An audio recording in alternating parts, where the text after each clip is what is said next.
Assalamualaikum warahmatullahi wabarakatuh. Saya Maudina Dwi Moja. Saya Lutfia Jihan Tahira. Saya Nisak Malia. Saya Susanti Valentina Ginting.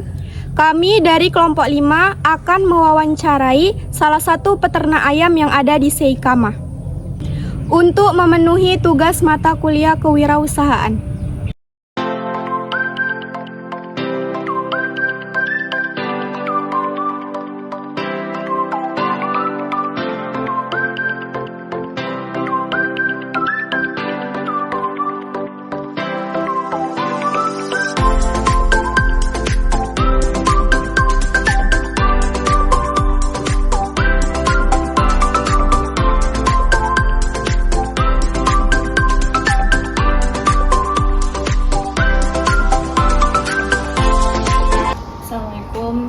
Selamat siang Pak. Perkenalkan, saya Lutfia Jihan Tahira dan teman-teman saya ada Maudina Moza, kemudian ada Nisa Akmalia dan ada Valentina Ginting. Nah, kami saat ini sedang membuat tugas bisnis plan dan ingin mewawancarain usaha peternakan yang sedang Bapak jalankan. Apakah Bapak berkenan untuk memberikan jawaban dari pertanyaan kami? Berkenan. Maaf sebelumnya Pak, dengan Bapak siapa? Nama saya Ashabul Kahfi Hasibuan. Dan ini istri saya Adi Maharani. Bisa diceritakan Pak, sejak kapan usaha ternak ayam Bapak ini berjalan? Usaha ternak ayam ini berjalan awalnya itu kalau nggak salah tahun ini 2026 ya. Sekitar 10 tahun yang lalu, 2016. Nah, jadi awalnya itu sih. Kemudian apa yang melatar belakangi Bapak memilih usaha ternak ayam? Latar belakangnya kenapa memilih usaha ternak ayam? Karena ternak ayam skalanya besar kayak gini, kita itu bermitra sama perusahaan. Ya kan, bermitra sama perusahaan. Resiko yang ditanggung itu kebanyakan ditanggung bersama, jadi nggak ditanggung secara pribadi ya, seperti itu. Dan keuntungan yang didapat karena sistemnya sama perusahaan, kita sistem kontrak. Kontrak itu ditentukan harganya, kita cuma menyediakan fasilitas kandang, fasilitas kandang aja lah. Dan untuk yang lain-lainnya itu dari perusahaan yang ngasih, sehingga keuntungannya itu jauh lebih besar gitu. Dan untuk penjualan dan lain sebagainya itu diatur sama perusahaan, jadi kita nggak repot-repot lagi untuk jual belinya, pemasarannya gitu. Kemudian kita dibimbing sama orang itu, sehingga lebih mudah dibanding kita mengurus ayam itu secara pribadi gitu. Itulah latar belakangnya, makanya intinya sih lebih menguntungkan dibanding kita ngurus ayam secara pribadi seperti itu. Kemudian untuk jenis ayamnya, jenis ayam apa yang diperkenalkan? Nah, yang hari ini yang saya pelihara itu ayam pedaging, namanya biasa orang bilang ayam broiler atau ayam potong. Untuk jumlah saat ini ada berapa yang Bapak pelihara? Untuk saat ini yang di belakang rumah ada 10.000 dan tempat lain ada sekitar kalau keseluruhan 30 atau 43.000. Berarti ada kandang lain selain itu? Ada kandang lain ada. Kemudian Pak, saya ingin bertanya, apakah kami boleh tahu modal awal untuk membuka usaha ini?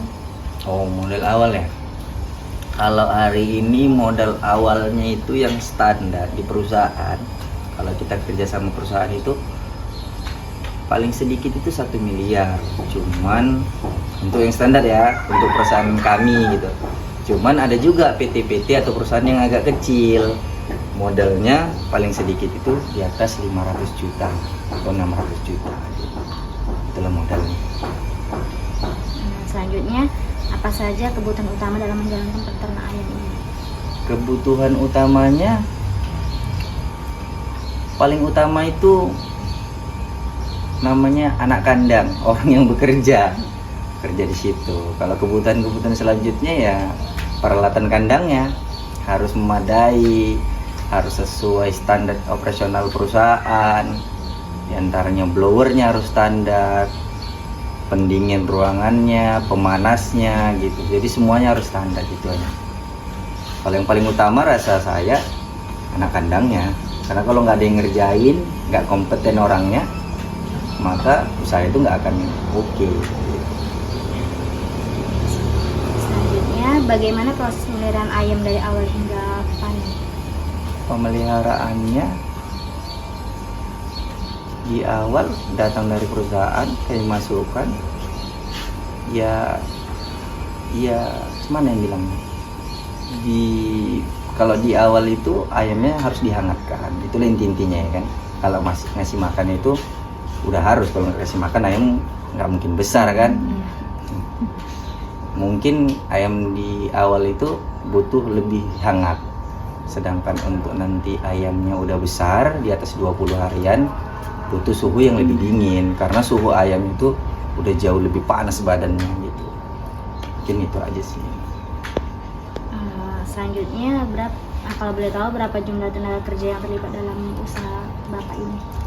Tenaga kerjanya untuk ABK namanya anak buah kandang lah ya kan. Anak buah kandangnya, satu kandang itu biasanya 1 atau 2 orang. Satu kandang dengan populasi 10.000 gitu. Sebenarnya siapa target utama dari ternak usaha ayam ini? Lebih ke warga sekitar atau ada pelanggan tetapnya, Pak? Nah, jadi target utamanya sebenarnya itu urusan perusahaan. Karena balik lagi pemasarannya diolah sama perusahaan. Perusahaan yang ngasih kami bibit, ngasih kami pakan, bahkan penjualan tadi orang itu yang ngatur. Cuman sepengetahuan saya target utamanya ya pastinya anak-anak. Semua kalangan lah kalau saya bilang, bisa dibilang. Kenapa? Karena ini sosis terbuat dari ayam, ya kan? Habis itu nugget terbuat dari ayam. Jadi perusahaan yang membuat itu semua kan tuh butuh ayam. Ya orang itu yang ngolah, targetnya semua orang yang mengkonsumsi itu. Bahkan anak-anak milenial sekarang, Gen Z mungkin bilangnya ya. Nah, anak-anak kampus sekarang suka bakso, ya itu juga dari ayam, jarang kali yang dari daging kan.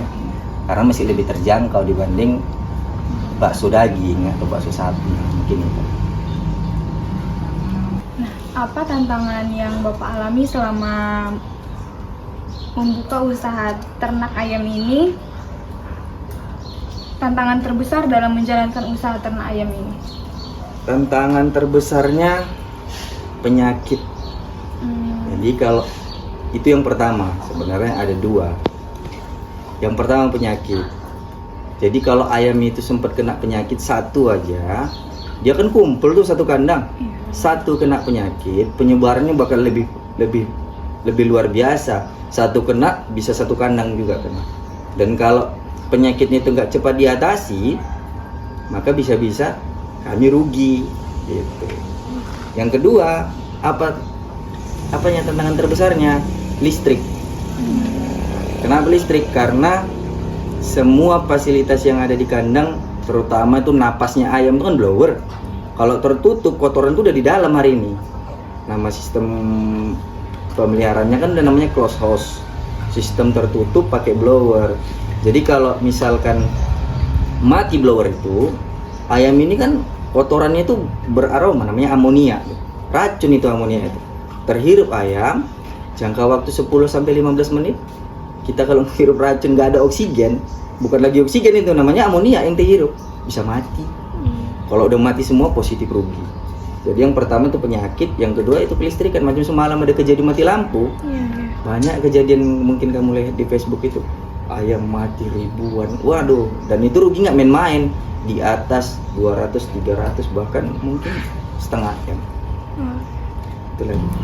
Baik, selanjutnya bagaimana cara mengatasi masalah seperti penyakit ayam atau kenaikan harga pakan?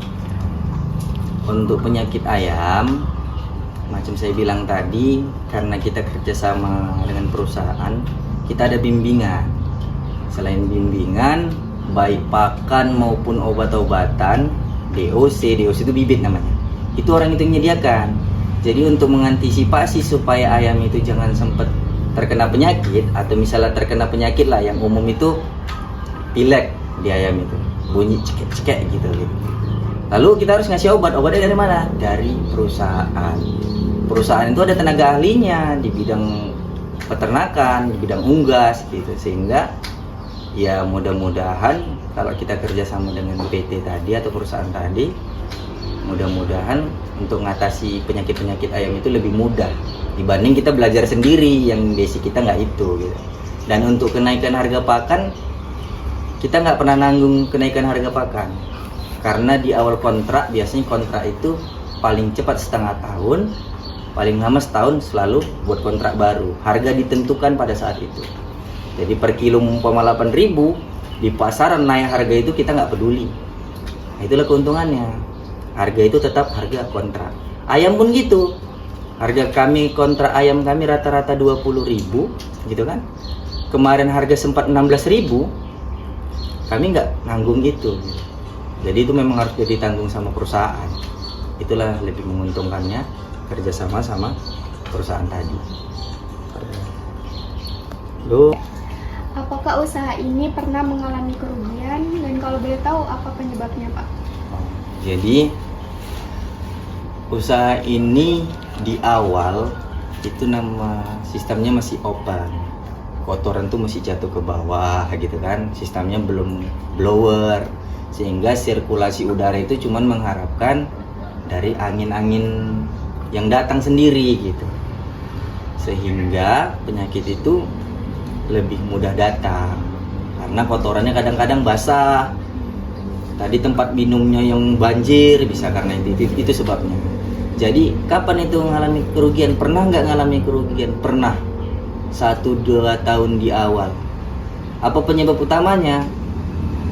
Satu, anak kandang.